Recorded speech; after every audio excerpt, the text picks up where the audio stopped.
కొలస్సీలకు రాసిన పత్రిక 1వ అధ్యాయం 18వ వచనం నేను చదువుతున్నాను. సంఘమును శరీరమునకు ఆయనే శిరస్సు, ఆయనకు అన్నిటిలో ప్రాముఖ్యము కలుగు నిమిత్తము ఆయన ఆది అయి ఉండి మృతులలో నుండి లేచుటలో ఆది సంభూతుడు ఆయన. ప్రార్థన చేద్దాం. దయగలిగిన తండ్రి, వందనాలు నాయన, సహాయం చేయండి. ఈ సిద్ధపాటు దినమందు విజ్ఞాపన చేసి రేపు మీతో జీవంలో పాలుపంపులు, మీరిచ్చే జీవంలో పాలుపంపులు పొందేదానికి, మీతో ఈ దినం సమాధాన పడేదాని కొరకు ఈ సమయాన్ని మాకు దీవెనకరంగా మలచండి. కొద్ది మాటలు మాకు అనుగ్రహించండి. మీరు మహిమ పొందండి. మీ దీవెనలకు మమ్మల్ని పాత్రలుగా చేయండి. మీ సన్నిధికి వచ్చాము నాయన, నాకు కనిపించండి, నాతో మాట్లాడండి. మాకు కనిపించండి, మాతో మాట్లాడండి అనే విధంగా మేము సిద్ధపడి రావాలి. అప్పుడే ఇక్కడి నుంచి వెళ్ళేటప్పుడు మాకంటూ ఒక తృప్తి అనేది కలుగుతుంది నాయన. దాని కొరకు సంధించండి. అటువంటి శ్రద్ధాశక్తులతో కూడినటువంటి నా నాయన విధానం మాకందరికి అనుగ్రహించను. లేఖన భాగం ద్వారా మాకు అవసరమైన మాటలు అనుగ్రహించను. యేసు నామములో ప్రార్థించి వేడుకుంటున్నాను పరమ తండ్రి, ఆమేన్. దేవుని స్తోత్రం. హల్లెలూయా. ప్రియులారా, చదువుకున్న లేఖనములు సంఘము అను శరీరమునకు ఆయనే శిరస్సు. సంఘమును దేవుడు శరీరముతో పోలుస్తూ ఉన్నారు. శరీరము గనుకనే అనేక అవయవాల సమ్మేళనమే శరీరము గనుక అవయవమునకు వ్యత్యాసం ఉన్నది గనుక దేవుని సంఘములో కూడా అందుకే భేదాభిప్రాయాలు కూడా ఉంటాయి. సంఘంలో ఏమి ఉండక మానవు, భేదాభిప్రాయములు ఉండక మానవు. తప్పకుండా ఏముంటాయంటండి? భిన్నాభిప్రాయాలు, భేదాభిప్రాయాలు. కొరింథీయులకు రాసినటువంటి మొదటి పత్రిక 11వ అధ్యాయం 19 చూడండి. మీలో యోగ్యులైన వారెవరో కనబడినట్లు, మీలో యోగ్యులైన వారెవరో కనబడినట్లు. టార్గెట్ ఏంటి చెప్పండి? అందరూ గుంపుగా ఉన్నారు. ఈ గుంపులో ఉన్నవారు యోగ్యులు ఎవరు అని దేవుడు లెక్క వేసి పరీక్షించి జడ్జి చేసేదాని కొరకు ఒక విధానం పెట్టారు. ఏంటది? భిన్నాభిప్రాయం మీలో ఉండక తప్పదు. తప్పకుండా ప్రతి వ్యక్తి ప్రక్క వ్యక్తితో ఏముంటుంది? భిన్నాభిప్రాయములు లేదా అభిప్రాయ భేదములు. అర్థం కావడం కొరకు జరుగుతుంది. అభిప్రాయాలు ఏముంటాయి? నీది నీకు నచ్చుతుంది, పక్క వారికి నచ్చదు. ఎవరి అభిప్రాయాలు వాళ్ళకి నచ్చుతాయి, ప్రక్క వారికి నచ్చవు. ఏమండి? అలా ఎందుకు నచ్చవంటే చెవి చెవే, ముక్కు ముక్కే, కళ్ళు కళ్ళే, చేతులు చేతులే, కాళ్ళు కాళ్ళే, అంతర్నిర్మాణంలో ఉన్నటువంటి అవయవాలు అవి కూడా అట్లాంటివే. మెదడు అది వేరు, నాలుగు వేరు. ఏమండి? లోపల ఉన్న కిడ్నీ ఇతరత్ర ఏమండి, లివర్ వగైరా ఏమండి, ప్రేగులు గీగులు ఇవన్నీ కూడా ఒకదానికి ఒకటి సంబంధం ఉందా? సంబంధం లేనందుచేత మధ్యలో ఏమొస్తుంది? భిన్నాభిప్రాయాలు. అవి ఉంటున్నప్పుడే దేవుడు ఏం పరీక్షిస్తున్నాడు? యోగ్యులేమో. మనం యోగ్యులముగా కనిపించాలంటే ఏం చేయాలో తెలుసా? చదువుకున్న లేఖనములు అన్నారు సంఘము అను శరీరము అన్నారు కదా. సంఘం అనేది శరీరముతో పోల్చారు గనక శరీరములో ఉన్న అవయవాలు ఏవి కూడా ప్రక్క అవయవంతో ఇది సేమ్ కాదు గనక దాని ఆకారం వేరు, దాని పని వేరు, దాని ఇష్టాలు వేరు, దానికి అభిప్రాయాలు వేరు, దాని లక్షణాలు వేరు. అయినా కూడా అది పక్కదాంతో కలిసే ఉంటుందన్నమాట. భిన్నాభిప్రాయములు ఉన్నటువంటి అభిప్రాయ భేదాలలో కూడా మనం యోగ్యులముగా కనిపించాలంటే, దేవుడు నిన్ను నన్ను మెచ్చుకోవాలంటే, దేవుని యొక్క మెప్పుకు కూడా మనం పాత్రలు కావాలంటే, ముందు మనం ఇక్కడ ఫిక్స్ కావాలి. ఎక్కడికి రావాలో తెలుసా? నేను క్రీస్తు శరీరంలో ఏదో ఒక భాగంలో ఒక చిన్న కణంగా చేర్చబడ్డాను. పక్క కణము నేను వేరు వేరు కనుక మా మధ్య ఏముంటాయి? అభిప్రాయాలు, విభేదాలు ఉంటాయి. అయితే నాకు అది అనవసరం. నేను దేవునింటిలో ఆ శరీరంలో ఒక భాగం. నా మీద ఆయన ఒక శిరస్సుగా ఉన్నాడు. అదనమాట. అక్కడ ఆ లింక్ అనేది మిస్ కాకూడదు. ఈరోజు అభిప్రాయ భేదాలు పెట్టుకుని యోగ్యులుగా ఎందుకు కనిపించట్లేదో తెలుసా?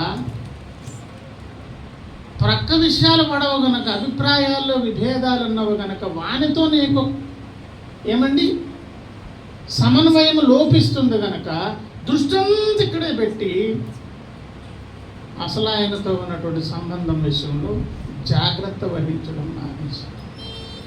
ఇప్పుడు అసలు ఆయన ఎవరు? తలకాయ ఎవరు? శిరస్సు ఎవరు? క్రీస్తు అనే సంఘం ఉన్నది. సంఘంలో ఉన్నటువంటి వ్యక్తులందరూ కూడా ఒకరికి ఒకరు వేరే అభిప్రాయాలు, విషయాలు, ఆలోచనలు, ఇష్టాలు, తీర్పు తీర్చే విషయంలో, ప్రతి దాంట్లో వాళ్ళ కోరికలలో, ప్రతి విషయంలో ఎక్కడో అరాకొరా కలుస్తాయి తప్ప మెజారిటీ భాగం ఏం కావు, కోయిన్సైడ్ కావండి. దృష్టి అక్కడే పెట్టంటాడు దుష్టుడు. దేవుడేమో వాడి మాట వింటాడా? నేను చేసినటువంటి డిజైన్ మీద దృష్టి పెడతాడా అని ఎవరు చూస్తున్నారు? దేవుడు చూస్తున్నాడు. దేవుడు చేసినటువంటి విధానం మీద, డిజైన్ మీద దృష్టి పెడితే నాకు నేను, నీకు నేను, నీకు నీవు, ఎవరికి వారు ఏమనుకోవాలి? నేను శిరస్సు అయి ఉన్నటువంటి దేవునికి అంటు కట్టబడినటువంటి ఒక అవయవ భాగాన్ని, నాకు సంకేతాలు అక్కడి నుంచి రావాలి, మంచి చెడ్డలు అక్కడి నుంచి రావాలి, నా తాలూకా వృద్ధి, అభివృద్ధి, క్షేమాభివృద్ధి మొత్తం అక్కడి నుంచే రావాలి. నేను పటిష్టంగా, పటుత్వంగా బంధాన్ని, సంబంధాన్ని నేను ఎవరితో కలిగి ఉండాలి? శిరస్సుతో నేను కలిగి ఉండాలి. ఈ మాటే మనకు ఎఫెసీ పత్రికలు 1వ అధ్యాయం, ఎఫెసీ పత్రిక 22 కూడా చూస్తే, మరియు సమస్తమును ఆయన పాదముల క్రింద ఉంచి, యేసయ్య పాదాల క్రింద తీసుకొచ్చి మొత్తం తీసుకొచ్చి పెట్టారంటే సమస్తమును ఆయన పాదాల కింద లేని విషయమే లేదన్నమాట. శిలువ యజ్ఞము జరిగి మానవ జాతి కొరకు ఏమండి సమస్య పరిష్కారం కొరకు, మానవ జాతి విమోచన కొరకు, విశ్వ సమస్య పరిష్కారము, ఎస్పెషల్లీ మానవ జాతి విమోచన కొరకు తండ్రి ఆజ్ఞాపించిన విధముగా కుమారుడైన దేవుడు అన్ని చేసి వెళ్ళారు కనుక సమస్తం ఇప్పుడు ఎక్కడికి వచ్చిందంట? ఆయన పాదాల కిందకు వచ్చింది. అందుకే సువార్తకు మనం పంపిస్తున్నప్పుడు మత్తయి సువార్త ఆఖరి అధ్యాయంలో అదే మాట అన్నారు. ఏమన్నారమ్మా? మత్తయి సువార్త 28వ అధ్యాయం గమనిస్తే 18 చూడండి. 28:18. అయితే యేసు వారి వద్దకు వచ్చి, పరలోకమందు భూమి మీదను నాకు సర్వాధికారం ఇవ్వబడి ఉన్నది అన్నారు. సర్వాధికారం ఎక్కడ ఇవ్వబడి ఉన్నది? ఆ అధికారం, సర్వాధికారం ఇవ్వబడి ఉన్నది కనుకనే లూకా సువార్త 10వ అధ్యాయము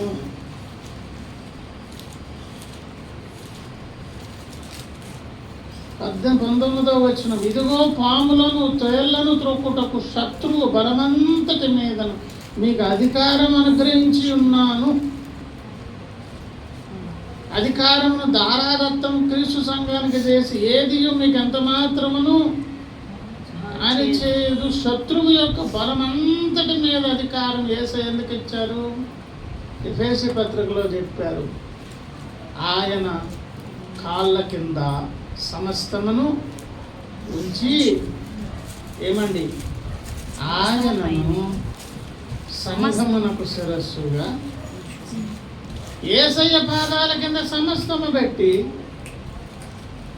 యేసయ్య శిరస్సును తీసుకొచ్చిన వాళ్ళు ఎక్కడ తగిలించారు? సంఘానికి. సంఘం అనేది ఇప్పుడు శరీరం అయితే, శిరస్సు యేసయ్య అయితే, యేసయ్య పాదాలు ఇప్పుడు ఎవరు? సంఘము శరీరం అండి, శిరస్సు ఎవరు? యేసయ్య. ఇప్పుడు యేసయ్య కాళ్ళు, చేతులు, ముక్కు, నోరు వగైరా ఒకవేళ మాట్లాడుతున్నాను, ఆయనకంటే సొంత శరీరం లేదంటే ఉంది. ఒక వెర్షన్ మాట్లాడేటప్పుడు అక్కడే దృష్టి పెట్టండి. మీరు సైడ్కి వెళ్తే ఆలోచన మిస్ అవుతారు. శరీరము సంఘం అయితే, శిరస్సు ఆయన అయితే, ఆ శరీరానికి లేకపోతే యేసయ్యకున్న కాళ్ళు ఏంటి? ఇప్పుడు ఎవరు చెప్పండి? సంఘమే కదా. ఆయనకి ఇవ్వబడిన అధికారంను తీసుకొచ్చి తారాదత్తం చేసి మన కాళ్ళ కింద కూడా దాన్ని పెట్టేసి, ఎంత ఆధిక్యత, ఉన్నత స్థితి దేవుడు ఎవరికి ఇచ్చారు? క్రీస్తు సంఘానికి ఇచ్చి శత్రువు బలమంతటి మీద మీకు అధికారం ఇచ్చిన ఏది మీకు ఎంత మాత్రమే కానీ చేయదు అని చెప్పి ఇంత హోదా, ఉన్నత స్థానం ఇచ్చారు కనుక ఇప్పుడు ఏం చేయాలంటే చదువుకున్న మూలవాక్యం ప్రకారంగా సంఘమను శరీరమునకు ఆయన శిరస్సు. నా తలకాయ యేసయ్య అనుకున్న క్రైస్తవుడా, అలాగనుకున్నంత కాలం ఆ తలకాయ క్రింద ఉన్నటువంటి అవయవ భాగాన్ని, శరీరాన్ని నేను అని అనుకున్నంత కాలం మనం క్షేమంగా ఉంటామండి. అలాగ క్షేమంగా ఉండకుండా మనల్ని పాడు చేయాలంటే దుష్టుడు పని చేస్తాడు. భేదాభిప్రాయాలు, అభిప్రాయ భేదాలు, ముక్కు వేరు, చెవి వేరు, కళ్ళు వేరు, ఒకదానికొకటి సంబంధం లేనట్లుగా ప్రక్కవారిని అలాగే దేవుడించి దృష్టి అక్కడ పెడతామా? దేవుని చేసిన డిజైన్ మీద పెడతామా? దేవుడు చూస్తూ ఉండగా దేవుని దృష్టికి యోగ్యులుగా కనిపించే వారంతా అన్నీ ప్రక్కన పెట్టారు. హమాం సోప్ ఒక్కటే వాడండి, ఇవన్నీ మాకు వద్దు అని యాడ తీసుకున్నాం. ఈ సోపులు ఏం వద్దంట, ఒక్కటే వాడండి. ఏం వాడండి? యాడదేనా? టీవీలో యాడుంది కదా, అన్ని సోపులు తోసేసి హమాం ఒక్కటే చాలంట. అన్నీ నాకు అనవసరం, శిరస్సుతో నాకు సంబంధం ఉండాలి అని దృష్టి నిలిపిన వాడు సత్క్రైస్తవుడు. దేవుడు ఇప్పుడు చెప్తాను, నిలిపితే మన దేవుని సన్నిధికి వస్తే నాకు దేవుడు మాట్లాడాలి, ఆయన కనిపించాలి, ఆయన నన్ను జడ్జి చేయాలి, ఆయన నాతో ఏం మాట్లాడితే అది వినేదాన్ని ఇక్కడికి వస్తాను. అక్కడ ఎవరు కూర్చొని మోసపేట మందు ఏ దైవజనుడు కూర్చొని ఇంకెవరైనా కానీ సిద్ధపడే వచ్చే భక్తుడు ఎట్లా రావాలి? నేను దేవుని ముందుకు వెళ్తున్నాను, అక్కడ దేవుడు ఉంటారు, దేవుని ముందు ఉన్నాను అనే స్పృహలోనికి వెళ్ళాననుకోండి, వాని తాలూకా సీరియస్ మైండ్ ఎట్లా ఉంటుంది చెప్పండి. ఇప్పుడు పక్కన బాంబులు వేలినా, హడాబడి జరిగినా, ఎవరి గోలు ఎలా ఉన్నా వారు ఇంకా వేలు పట్టించుకోవాలి. దృష్టి మొత్తం ఎక్కడ పెడతారు? పెట్టండి. ఎక్కడ పెడతారు చెప్పండి? దేవుని మీదే దృష్టి పెడతారు. ఇది సిద్ధపాటు, నేను సమాధానపడగలిగాను. ఇది ఆదివారం, అర్హులుగా యోగ్యునిగా జీవాన్ని పొందుకుని వెళ్ళాలి. ఇది కర్మల ప్రార్థన, నేను ఒక సైనికుడుగా, సైనికురాలుగా సైన్యంలో ఉండాలి.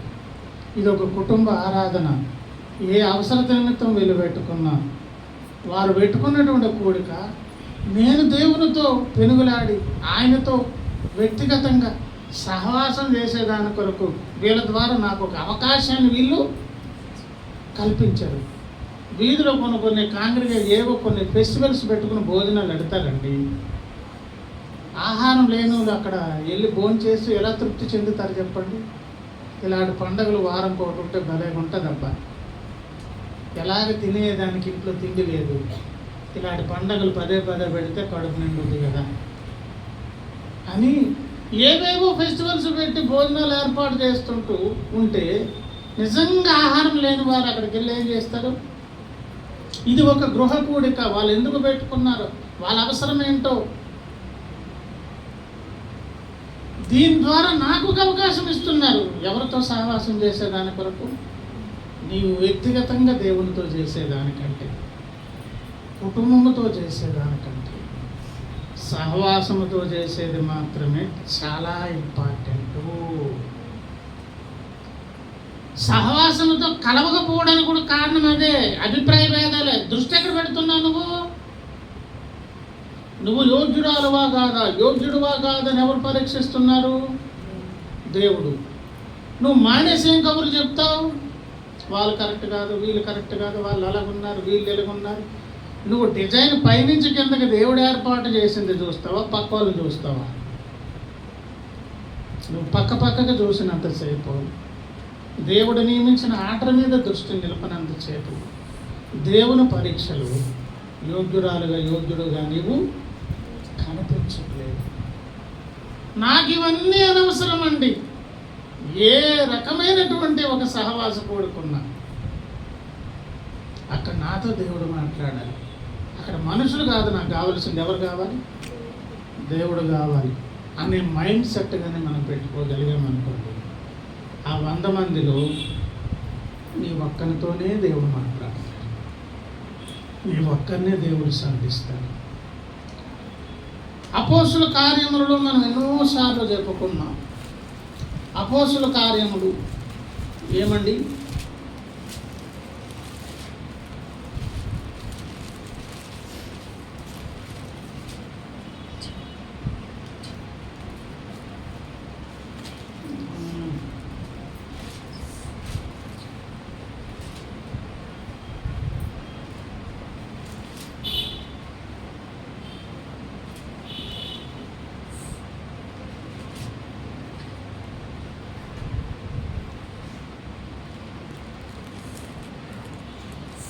పదహారవ అధ్యాయం చూడండి, 16-13. విశ్రాంతి దినమున గవిని దాటి నదీ తీరమున ప్రార్థన జరుగుననుకొని అక్కడికి వచ్చి కూర్చుండి. పౌలు ఏం చేస్తున్నాడు? అదేం దినము కనుక తప్పకుండా యూదులు, దేవుని ఎడల భయభక్తులు కలిగిన వారు తప్పకుండా అక్కడికి వస్తారు సమాజ మందిరానికి అని గవిని దాటి నదీ తీరం దగ్గర ప్రార్థన జరుగుతుందని అక్కడికి వెళ్ళి కూర్చుంటే కూడి వచ్చిన స్త్రీలతో మాట్లాడుచుంటుంది. ఏమండి? అది కూడా ఏంటంటే మాసిదోనియా దేశములో ఆ ప్రాంతమునకు అది ముఖ్య పట్టణమును, రోమియుల ప్రవాస స్థానమని ఒక ముఖ్యమైనటువంటి పట్టణం. సరే, కూడి వచ్చిన స్త్రీలతో మాట్లాడుతూ ఉంటే లూదియా అను దైవభక్తి గల ఒక స్త్రీ, ఆమె ఊదారంగు పొడిని అమ్ము తుయితైర పట్టణస్థురాలు. ప్రభువు ఆమె హృదయమును తెరిచినదనగా పౌలు చెప్పిన మాటలు యందు లక్ష్యము. ప్రభువు ఆమె హృదయమును ఎవరు తెరిచారంట? ఎందుకు తెరిచారు? మిగతా స్త్రీలు చాలామంది ఉన్నారు కానీ ఎస్పెషల్లీ లూదియా గుండె తలుపులే దేవుడు ఎందుకు తెరిచారు? ఏదో అక్కడ ఆరాధన జరుగుతుంది, వెళ్ళొద్దాము, ఏదో నామకార్థంగా కనిపిద్దాము, ఏదో సహవాసం వెళ్ళాలి రావాలి, అన్ని మతాలకు ఆరాధన ఉంది, మాకు ఒక ఆరాధన ఉంది కనుక ఏదో అలా ట్రెడిషనల్గా యాంత్రికంగా వెళ్ళొద్దామని అలా కాదు ఆవిడ. ఇది విశ్రాంతి దినము కనుక తప్పకుండా నాకు అక్కడ దేవుడు కనిపించాలి, నాకు దేవుని మాటలు వినిపించాలి. అంత ఏకాగ్రత చిత్తం చిత్తముతో సిద్ధపడి అక్కడికి వచ్చింది కనుక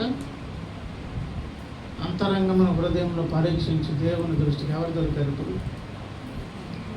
ఎలా జరిగింది? సక్సెస్ అయింది మీటింగ్ అన్నా చాలామంది వచ్చారు. ఆ చుట్టుపక్కల ఎంతమంది భక్తి కలిగిన స్త్రీలు ఉన్నారా అని మనం చెప్పుకుంటాం. కానీ దేవునికి ఎంతమంది దొరికారు?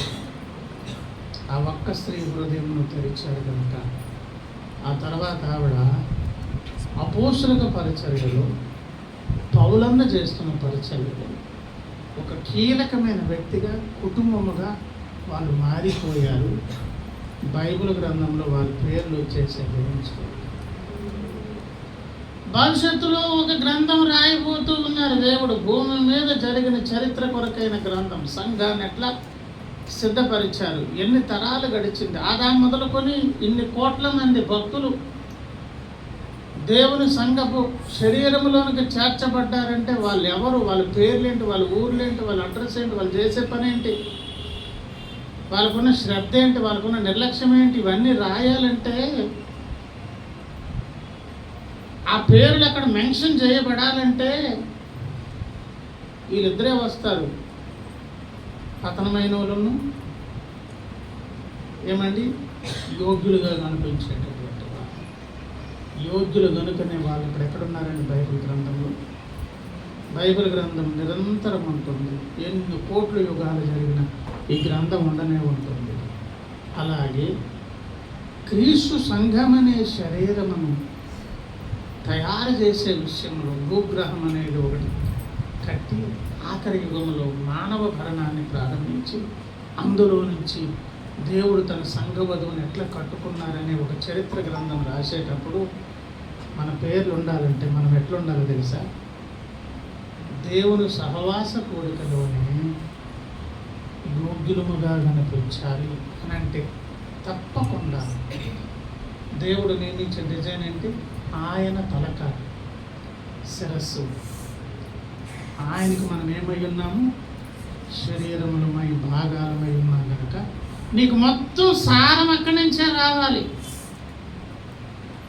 ఆ గొప్ప సాక్ష్యము దావీదు ఇవ్వగలిగారు. ప్రకటన గ్రంథం 22వ అధ్యాయం 16వ వచనం చూడండి. సంఘముల కోసం ఈ సంగతులను గూర్చి మీకు సాక్ష్యం ఇచ్చుటకు యేసు అనే నా దూతను నేను దావీదు వేరు చిగురును సంతానమును ప్రకాశమానమైన ఉన్నాను.